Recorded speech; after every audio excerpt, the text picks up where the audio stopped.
దళిత బంధు దారి మళ్లితే ఊరుకోము, యూనిట్లు అమ్మినా బదిలీ చేసిన చర్యలు వాటిని లబ్ధిదారులకు ఇచ్చేయాలి, వారంలోగా 2వ దశ నిధులు విడుదల చేస్తాం డిప్యూటీ సీఎం బట్టి విక్రమార్క. దళిత బంధు పథకం దారి మళ్లితే ఊరుకోబోమని డిప్యూటీ సీఎం బట్టి విక్రమార్క హెచ్చరించారు. ఖమ్మం జిల్లా మధిర నియోజకవర్గం చింతకాని రైతు వేదికలో శనివారం దళిత బంధు పథకం అమలుపై సమీక్ష నిర్వహించిన ఆయన యూనిట్లు లబ్ధిదారుల వద్ద ఉన్నాయా లేదా అవి దారి మళ్ళాయా అనే విషయాలపై విచారణ చేయాలని అధికారులను ఆదేశించారు. ఇతరులకు అమ్మినా లేదా బదిలీ చేసినా గుర్తించి వాటన్నింటినీ వారంలోగా తిరిగి లబ్ధిదారులకు అందించాలని ఆదేశించారని చెప్పారు కదా. ఈ దళిత బంధువులు చేసిన మోసాన్ని నేను గతంలో కూడా మీకు చెప్పినా, ఎక్స్ప్లెయిన్ చేసిన. ఒక్కసారి బ్రీఫ్ గా అసలు దళిత బంధు ఎందుకు వచ్చిందో చూద్దాం మనం. ఫస్ట్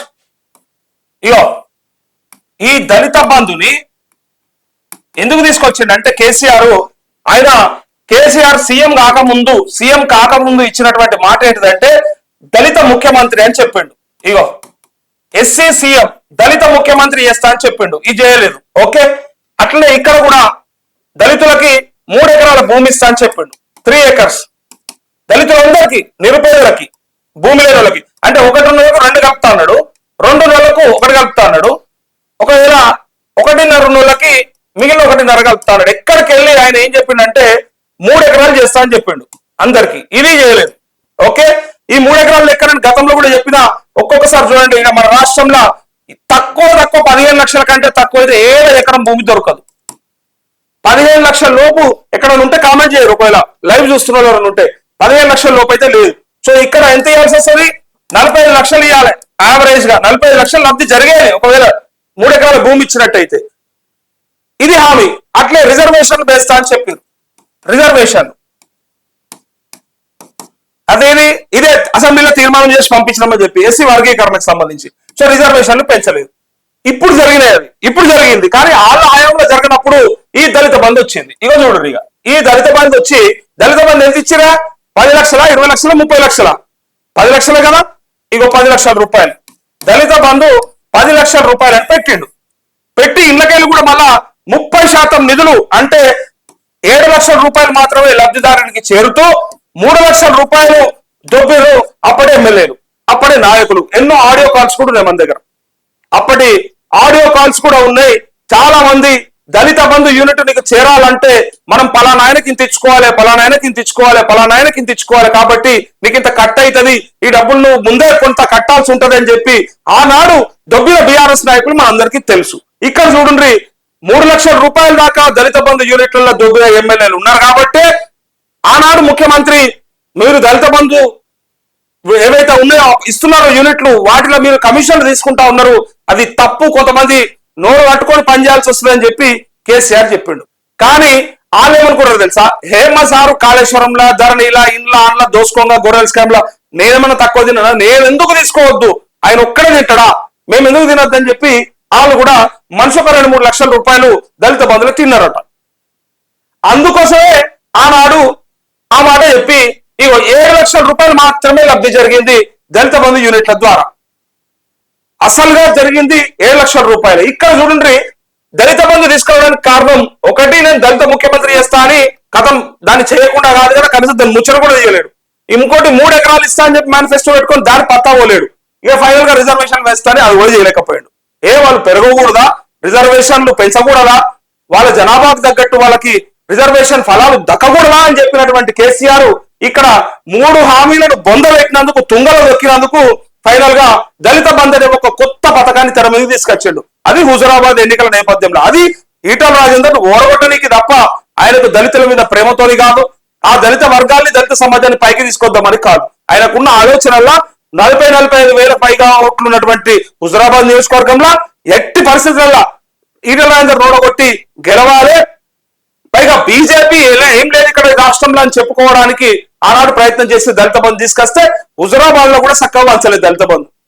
హుజురాబాద్ లో కూడా రాలేదు. మీ నియోజకవర్గాల్లో మీరు కూడా కామెంట్ చేయండి, ఎవరన్నా తెలుసుంటే, ఎవరికైనా దళిత బంధు వస్తే చెప్పుండ్రి. నియోజకవర్గానికి 100 మంది కూడా రాలే, ఊరికొక్కలకు కూడా రాలే, వచ్చిన ఒక్కరిని చూపించి మిగిలిన వాళ్ళందరినీ ఆగం చేసిండు. అందుకోసమే మొన్న కేసీఆర్ బొందబెట్టి, అందుకోసమే మొన్న ఎన్నికల గెలవలేకపోయిండు, వాళ్ళ ఓట్లు రాబట్టుకోలేకపోయిండు.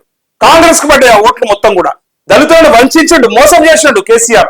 అందుకోసమే ఇక్కడ ఈ 10 లక్షల రూపాయల బూచి ఇది చూపెట్టి ఇవన్నీ మర్చిపోయి మీరు ట్రాక్టర్లు కొనుక్కోండి, కార్లు కొనుక్కోండి, వ్యాన్లు కొనుక్కోండి, జేసీబీలు కొనుక్కోండి అని చెప్పి 7 లక్షల రూపాయలు ఒక్కొక్క మనిషికి ఇచ్చినట్టు అది ఇచ్చింది లేదు, వచ్చింది లేదు. దళిత బంధు మీద ఇస్తామని చెప్పి ఆశ పెట్టి ఓట్ల దాకా దొంగ నాటకం ఆడింది అప్పుడు బీఆర్ఎస్ ప్రభుత్వం. అందుకోసమే వాళ్ళని బొందబెట్టింది ఈ రాష్ట్రంలో. ఇగో దళిత బంధు స్టోరీ గిరి ఇచ్చిన హామీలను తప్పించుకోనికి తీసుకొచ్చి అది కూడా పూర్తిగా ఇవ్వకుండా ఆగమాగం చేసి వాళ్ళకు డబ్బులు ఇస్తే బాగుపడతామని చెప్పిండ్రు వాళ్ళు. ఇయ్యనుంటే 45 లక్షల రూపాయలు అవుతుండాలకి ఇలా 3 ఎకరాలు ఇస్తే 1 ఎకరమో 2 ఎకరమో ఇయ్యనుంటివి. అది ఎందుకు ఇస్తా అని చెప్పినావు? అది ఇవ్వడం చాదాక ఇది ఇస్తా అని ముందరకు తీసుకొచ్చి లాస్ట్కి వాళ్ళని అది లేక ఇది లేక ఆగమాగం చేస్తే ఇప్పుడు వీళ్ళు ఏం చెప్తారంటే మరి వీళ్ళు ఎంత పెద్దగా పెట్టుకుంటారో ఈ కార్యక్రమం కానీ మరి ఎంత పొడుస్తారో మనకు తెలిసిపోతుంది. ఇగో ఇక్కడ ఏమంటున్నారంటే ఇతరులకు అమ్మినా లేదా బదిలీ చేసినా గుర్తించి వాటన్నింటినీ వారంలోగా తిరిగి లబ్ధిదారులకు అందించాలని ఆదేశించారని చెప్పిండు. అందుకోసమే దళిత బంధువులు కొనసాగిస్తారా దళిత బంధు ఏమాయని మొన్న దళిత బంధుకు అసలు మీరు పెట్టుకోలేదు ఎందుకు, నిధులు కేటాయించలేదు ఎందుకు అని చెప్పి అడిగిండ్రు బీఆర్ఎస్ వాళ్ళు కేటీఆర్. ఇగో ఇక్కడ చూడండి ఒకసారి. దళిత బంధు పథకం దారి మళ్ళితే సహించేది లేదని డిప్యూటీ సీఎం మల్లు పట్టి విక్రమార్క హెచ్చరించారు. అయితే అర్హులందరికీ దళిత బంధు మంజూరైనట్టు తెలిపారు. ఈ పథకం దుర్వినియోగంలో ఎక్కడ చింతకాని మండలంలో ఈ పథకం దుర్వినియోగంలో లబ్ధిదారునికి ఎంత పాత్ర ఉంటుందో ప్రత్యేక అధికారులకు అంతే పాత్ర ఉంటుందన్నారు. మొదటి దశ విజయవంతంగా పూర్తి చేసిన లబ్ధిదారులకు వారంలోగా 2వ దశ నిధులు విడుదల చేస్తామన్నారు. దళిత బంధు పథకంలో చింతకాని మండలం శాచురేషన్ పద్ధతిలో ఎంపికైందని ప్రత్యేక అధికారులు అన్ని గ్రామాలను సందర్శించి లబ్ధి పొందిన వారి వివరాలు సేకరించాలన్నారు. యూనిట్లు లబ్ధిదారుల వద్ద ఉన్నాయా లేదా, అవి దారి మళ్ళాయా అనే విషయాలపై విచారణ చేయాలన్నారు. ఇతరులకు అమ్మారా బదిలీ చేశారా గుర్తించి వాటన్నింటినీ వారంలోగా తిరిగి లబ్ధిదారులకు చెల్లించాలని ఆదేశించారు. ఈ పథకం కింద మంజూరైన యూనిట్లను అమ్మడం బదిలీ చేయడం నేరమని స్పష్టం చేశారు. 100కి 100 రూపాయలు దళిత బంధు లబ్ధిదారుల వ్యాపారం చేయాల్సిందేనని వారి వద్దనే వ్యాపారానికి కేటాయించిన యూనిట్లు ఉండాలని తెలిపారంటూ దళిత బంధుకు సంబంధించి డబ్బు కాకుండా ఎవరెవరికైతే వెహికల్స్ కానీ ట్రాక్టర్స్ కానీ లేకపోతే జేసీబీలు కానీ రకరకాల ఏవైతే వాహనాలు ఇచ్చిండ్రో వాటికి సంబంధించిన ఆ యూనిట్లన్నీ కూడా వాళ్ళ దగ్గర ఉండాలి. అవి ఎవరికి అమ్మినా కూడా అది నేరం అని చెప్పి ఈయన చెప్తా ఉన్నాడు.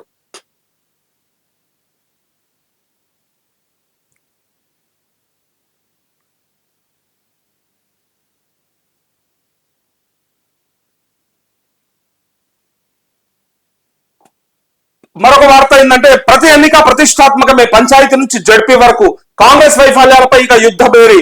రాబోయే రోజుల్లో బీజేపీకి ప్రజల పట్టం. ఎంపీ ఈటల రాజేందర్ కీలక వ్యాఖ్యలంటూ ప్రతి ఎన్నిక ప్రతిష్టాత్మకమే అంటూ ఇక గ్రామాలలో కూడా ఆగమాగం అయిపోతా ఉన్నారు. అరే ఎన్నికలు వచ్చేస్తా ఉన్నాయని